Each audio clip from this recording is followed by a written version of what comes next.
Hello. Hey, man. Derrick Reimer. I don't know where that southern accent came from. Yeah, I don't know either. It just popped up out when I hit record. Yeah. So we just paired. We did. Yeah, we paired then, and now we podcast. Yeah. I guess I'm a level contributor now. Yes. Yep. But you wouldn't know it from the Git log yet. Actually, your handle is already in there because I think we paired on nice. this like when I was prototyping stuff months ago, and so you are actually in the Git history. Sweet. Yes. Love it. Yes. And even if I weren't, apparently Level is now officially open source. It is. Yeah. I kind of just dropped that out there publicly, very quietly this week. And I guess like GitHub is, I kind of forget this, that it's sort of a social-y platform. So it has like 22 stars now. I think people just kind of saw it in their timeline that it probably said like Derrick Reimer open sourced this, and then people started like starring it or whatever. So that's been kind of fun. I already have gotten some pull requests, if you can believe that. That's awesome. Yeah. One of the guys, his name is Devin, that I talked to actually in the Level interview process. He started submitting some PRs, and then I looked at his profile, and he's actually like an Elixir contributor. So he kind of knows a thing or two. And nice. You helped set up Dialyzer, the static analysis thing. And yeah, so this is like the power of open source. Totally. Like paying off already. That's kind of amazing. Yeah. It's been great. Open source and customer interviews and an audience and all of that are now combining. Yeah. It's like worlds colliding. It's great. The other thing I did this week was last Tuesday. We're recording on a Saturday, so about 5 days ago. I was sitting around and decided to just record myself building a level feature in the evening and throw it up on YouTube and see if people like it. And so far, it's been like really positive reception. It's gotten like 600 and something views. I got 64 people subscribed to the Level channel now on YouTube. Nice. So, yeah, I think that could be a good channel. I mean, as I suspected, I think folks really like to see behind the scenes stuff, and they like to, I guess like it's a testament to, you see examples like this with, what's it called? Like Twitch or something, where you can watch other people play games. Like, 100%. I think it's a sort of similar, like voyeuristic kind of like draw to like see how other people do it. So totally. Yeah. I mean, it's I find, so I've watched people play games on Twitch, and it's relaxing in a way that playing the game isn't. Yeah. Where it's like, I'm interested in seeing, and you can see people that are good, like really good doing it. So like, it's like interesting to watch an expert do a thing and pick up on their habits and see what they're doing. And you're like enjoying the game through them. Yeah. Vicariously. Yeah, and I think programming it totally works that way too. So I'm not shocked. Well, and I hope it like helps break down like maybe like break down imposter syndrome too. Like I don't know, I was kind of flubbing around a little bit and like with searching docs and like I'm not any more special than anyone else, and I always have to consult docs. So like I think it helps to like just like the real world experience of programming and sharing that around. If I can contribute to that, I feel good about that too. So yeah, totally. I'm into that as well. Yeah. Also, like, so we just did this. We did another session together, and you spent a lot of time explaining stuff to me. And so it's just like, yeah, it turns out like people just don't know stuff. Like it's new technology, new things. You have to start from nowhere and get the basics. Right. Yeah. And you asking me questions made me like having to justify like, well, why did we do it that way? And then it's kind of like, actually, there's a better way. And we arrived at a better solution a few times, which was cool. Like we came out with, I think, clearer code as a result of sort of the newcomer questions of like, I haven't really seen much Elixir code, but like this looks curious to me. Sure. Yeah. Nice like fresh eyes situation. Yeah, totally. Well, I enjoyed it. I think people will like it. I think it struck a nice middle ground of productive programming, but also lots of talking about what the concepts were. Yep, totally. Like I feel like I understand GraphQL and Phoenix a little better now. So awesome. That's awesome. Good. Yeah, so it seems like a win all around, I think. But yeah, I was very psyched to see you release that thing, the first session. Yeah. And like sending it out to your list, and it's just I think you're doing all the right things as far as like working in the open and taking advantage of the fact that like you're developing this thing and your audience is developers, and so you can make content for them by building this thing in the open. Yep. that's just like take that advantage. Yeah, I feel like I've hit on something like a powerful thing, which is just sharing as much as possible. And it's not like I invented this, like I don't know, Basecamp's been talking about it's like selling your byproducts, or selling, quote unquote, selling your byproducts. Right. And they did this through blogging when in the early years, and that's been a powerful channel. But I think like just kind of leveraging all the networks and places to share stuff, I think is going to be a really good like growth channel. And a good way to like just provide value to people. I mean, that's, I think some of the most effective marketing or just getting people kind of on the boat is by providing value to them. And it seems like people are getting value out of these videos and stuff. So, right. Yeah. And like I think you're putting value in the bank. Yeah. Like social capital and value. Like, so maybe when you launch, these people will sign up, or maybe not, but 10 months from that, when you launch, they'll be like, I have learned a ton from Derrick, and we're looking around at tools for X. Yeah. I should totally look at this at least. This should be something we evaluate. Yeah, I think I'm like inadvertently doing branding right now. Like building, like you said, putting capital in the bank, and so I hope it pays off. Right. And you're also demonstrating good habits in that you're not getting interrupted by things as you're working. I on the last video, I accidentally left push notifications on for text messages, I think. And I don't know if like a notification came on the screen or if you could just hear my phone. No, it's just the dings. Okay. But so someone remarked that kind of in a funny way on Twitter, like, hey, you may want to like silence your notifications if you're building a anti-distraction tool. Yep. That's fair. Fair point. Yep. Yeah. So, you seem in good spirits. Are you doing well in this solo doing stuff thing? Yeah, I think I'm overall, like on the mental side, feeling better now that I'm beginning to build a little bit. I think it was difficult going through the phase of I'm only like when my sole job was just to do the interviews and talk to folks and try like not to build things prematurely. That was tough for me. I did. And I'm also like I'm one who gets headaches, like stress manifests itself as headaches. And I was definitely like for a period of 2 weeks having pretty debilitating cluster headaches, what they're called. Not a classic migraine, but like it affects half of my like one side of my face, and they'll wake me up in the middle of the night, so it'll impact my ability to sleep.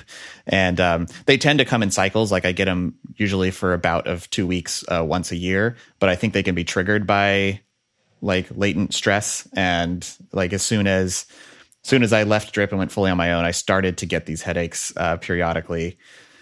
And so that was a little rough, like just not running on little sleep, and then it sort of compounds on itself. Like you get stressed out, like, am I going to get a headache today? And then you're stressed about getting a headache. And then, all of that kind of impacts your ability to be productive. So I think I'm coming out of that. Like I haven't had a bad one in a while. And I'm feeling like things are moving. And every time I, publish something or publish a video or something like that and share stuff, it kind of keeps me on like a maintenance level of like, people still care about this. This is going like I'm on the right track. I'm building something worthwhile. So I think it's a big part of my own sanity actually is to be like continuing to engage with folks who are interested in what I'm working on. Totally. Plus it gives you those little, like you're accomplishing things. Yeah. You have the small burst of shipping dopamine. Yeah. Like I couldn't imagine an alternative being like building this closed source, not sharing a whole lot, just telling people like, hey, I'm working on something, and then going off in a cave for 6 months. Like I don't know if I would be able to stomach that, Yeah. So yes, I'm in good spirits, and I'm feeling good that I think the validation phase has been really valuable. I have a few more calls left. I'm almost through the whole backlog of them, and they have sort of I think diminished in their marginal like new information gathered. And at this point, like if someone tells me something that I haven't heard before from anyone else, then it sort of signals to me that like it may be a minority sentiment, because if all the other 30 people haven't mentioned the same thing. But I think I mentioned this last time, like still pattern matching and getting, additional votes in favor of a certain pain expressed is good. And I'm still getting some just building the relationships with folks, I think, is the biggest value at this point. Yeah, totally. Nice. So do you have a next sort of big milestone in mind? That's a good question. I think I definitely want to keep establishing a cadence of how frequently I publish things and figure out the balance of, because I do run slower when I'm recording myself building a feature or pairing on something. It is a little slower than just programming in anger on my own. For sure. And writing, I have update blog posts. I want to continue the building level series on my blog.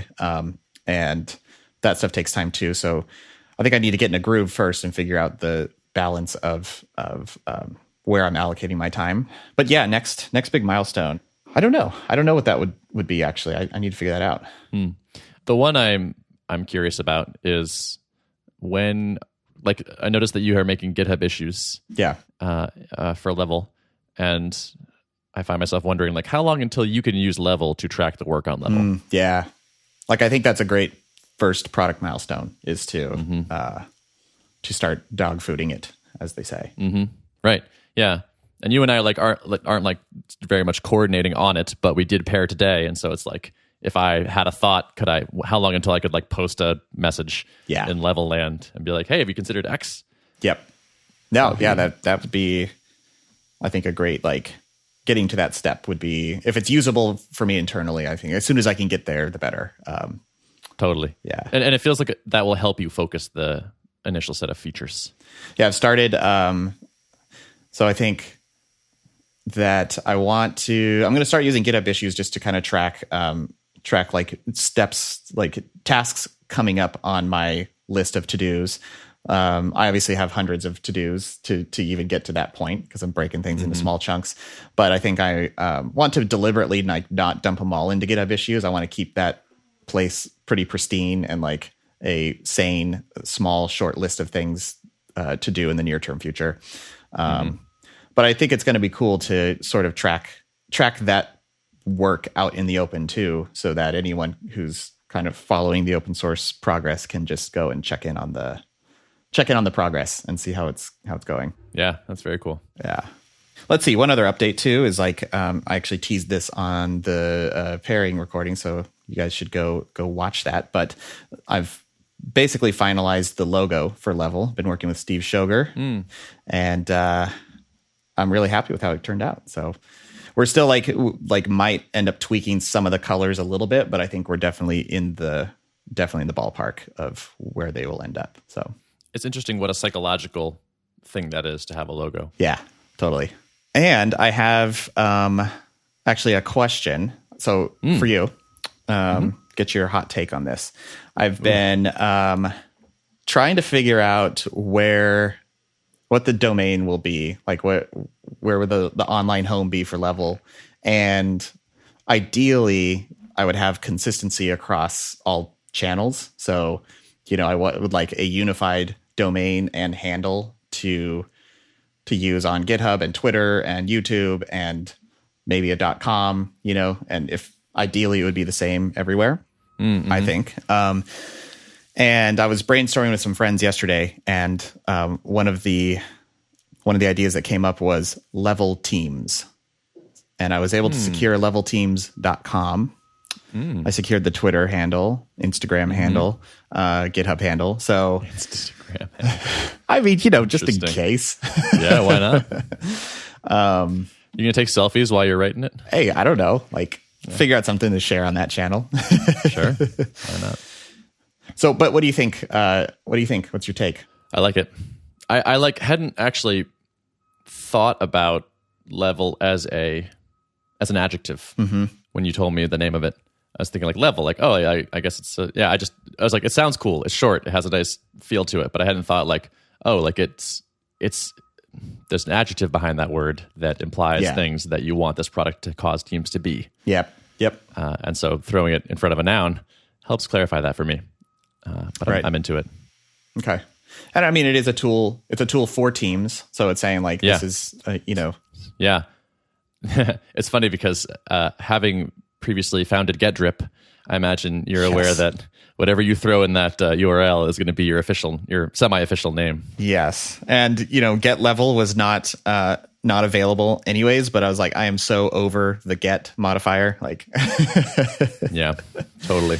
Yeah. Yeah. No, I think that makes sense. Actually, I think it's solid. Okay. I dig it. I would say the only knock on it to me is that it sounds like there's level and then there's level teams. Yeah. Because some apps have like a Teams variant. Right.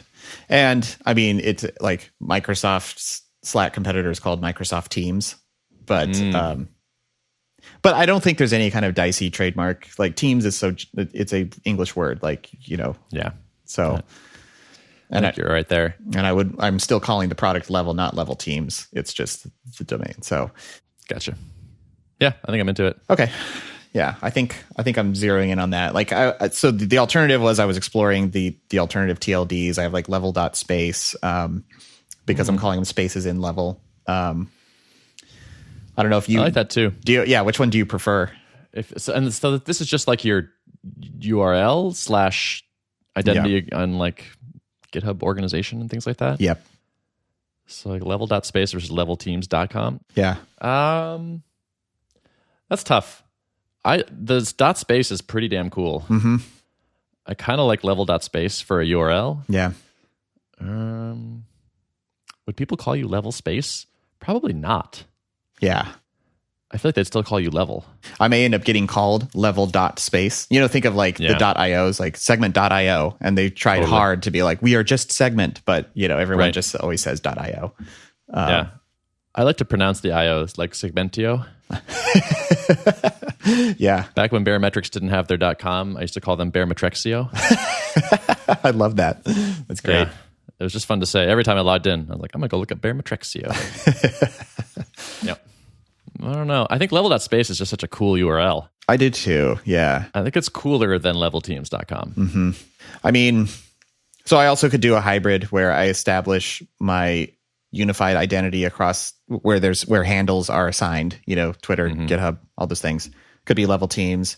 Levelteams.com could redirect to level.space. I don't know. Like it could be an alias that, Level.space has nothing on it, bro. I know. Well, I need to get my landing page set up. That's Steve's next task for me. Gotcha. Yeah. Nice. What are you going to use for capturing emails? Oh, I don't know, like maybe MailChimp or ActiveCampaign or... Cool. I hear those are really good. I could check out Drip. I don't know. I've heard they lost some leadership recently. Oh, wait, I've got a free account. Never mind. Oh, nice. Okay, that's worth doing. Yeah. You're also literally wearing a Drip t-shirt. Oh, that's true. Yeah. Our new vibrant pink logo. It's a good shirt. Cool, man. So you want to hear what I'm doing? Yeah. What's been up in your land? I'm thinking about stuff. So we've been doing some retros at work, which actually hadn't been happening. And I was like, hey, we should do retros. And people were like, all right. And we started doing retros. And I was like, is this valuable? Do we want to keep doing this? And the consensus was like, yeah, definitely. Nice. Like there was no place for the airing of grievances and the checking in on of projects and things like that. So that's been a big win. But I was remarking this last week that it feels like we're when we're talking about concerns, which is one of like the segments of the recurring segments of the meeting, there are a couple things that have been coming up, and we've sort of identified them as problems, and they've kind of coalesced like, yeah, that's a thing. We should do something about that. Yeah, but we have not outlined a solution so much. And so one of those things is it feels like we are missing a person who is thinking about and paying attention to what everyone is working on, and making sure that like that list is prioritized and well assigned and distributed. Yep. And also guarding the people that are working on items from being interrupted by new things that are coming in. Yeah. So it's fairly common for someone on the like customer success team or even someone from like account manager type thing to hop on Slack and be like, noticed a bug on client X where this thing is happening. And someone just jumps on it, like working on a fix. And then, like a little while later, okay, I found the bug. Okay, I'm going to deploy it to them. And it's like, it becomes like kind of like a fire drill type thing. Yep. And the intention behind that is very good and pure. But the upshot of that is that people are having trouble making progress on the important but not urgent work. Yeah. And so we're feeling the pain around a number of unfinished things that are like, this would be so good to get done, but like the person that's working on it keeps getting pulled in because he's the expert on these systems, and we've had a couple bugs in those systems. And so I think we have identified the fact that like we need a person to do this. And I don't know if it's a full-time job, because the dev team, the like fingers on keyboard developer size, I think is like 6 people, 7 people, somewhere in there.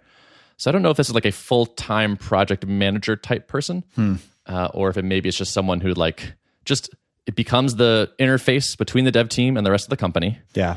Who maintains a queue, backlog, prioritized list of things, a calendar, who knows like when important demos are coming up or when we want to ship certain features. And the thing I've been trying to decide is if I want to do it. Yeah. Because I think we're at the phase where everyone's like, yeah, we should have a person like that. We're probably not going to hire someone to do that. And I'm just thinking like, I think I could do this pretty well, but is this the direction I want to go? Yeah. And I figured I would throw it to you because I think you kind of ended up doing this at Drip. Yeah, so that was definitely so I was like the team lead on the core product team most recently, when we kind of split off and had like DevOps and hardcore backend stuff was our platform team. Core product team was primarily building user facing features. And that was certainly like a big part of my job was sort of traffic directing, like, and helping cast priorities.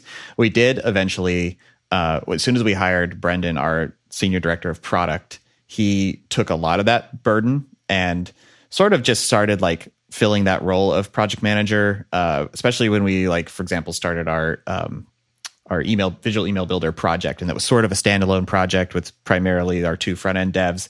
And he sort of established like a cadence of checking in on things and making sure they were on the right track and getting the right people looped in at, once a week, and not so it wasn't a constant, drip of like information coming from them. It was like we would kind of regularly sync up on stuff, and he just kind of naturally fell into that role. And it became clear to me like his coordination efforts in the end turned out to be quite important, even though early on I was sort of like, I don't know, they can just like they sort of know where they need to go and they can just kind of get there. And we don't really need active project management, but it turned out for the better. Like he didn't impose too much process. It was just like a few things, like a regular cadence of checking in and helping to make sure immediate term priorities were put in the right order and stuff like that. So I think it's probably, if no one's doing that today, like someone should be doing that, because we also fell into the trap of wanting to respond really quickly to bug reports, for example. And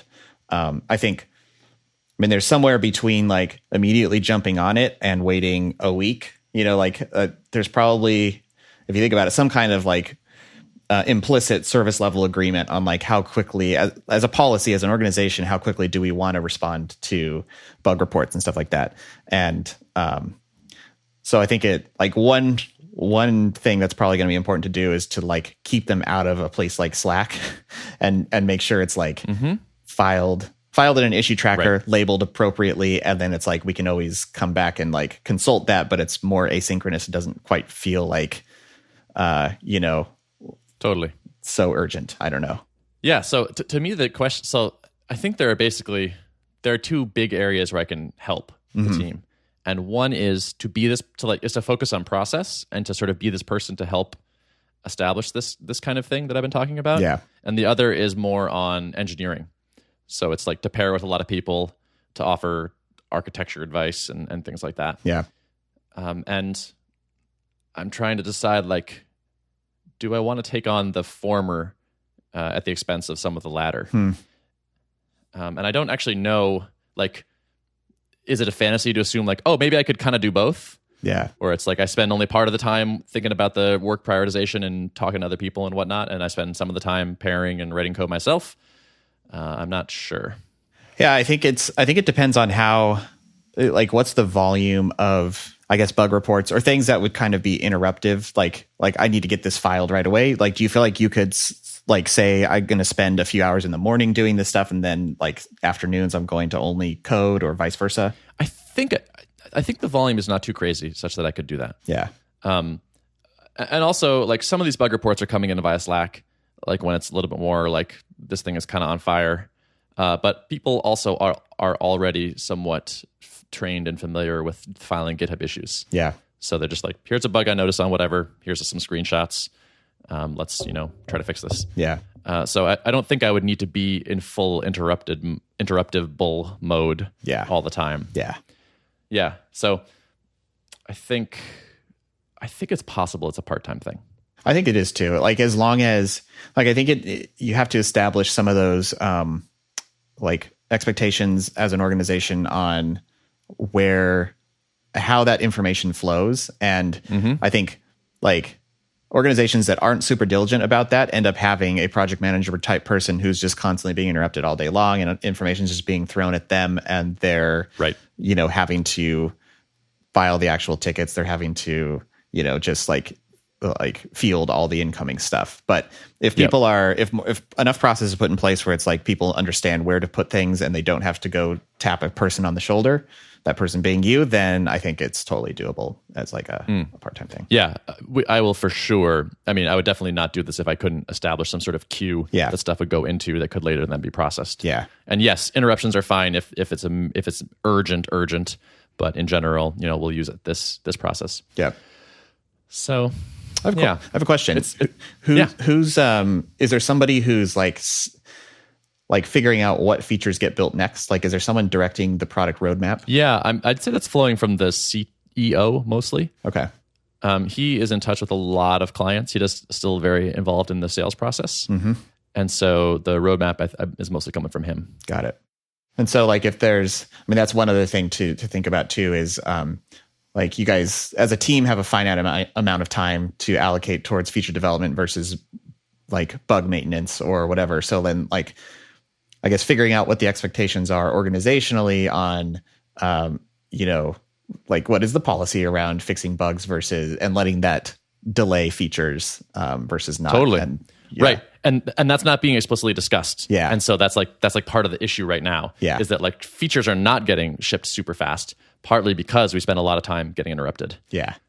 And so we keep saying that at the retro. And it's like, well, yeah, okay, that is the problem. Now what? Right. So I've been saying like I've started switching to saying I feel like we need some sort of queue / some sort of person to help prioritize these various things, and that's still not quite doing anything either. Yeah.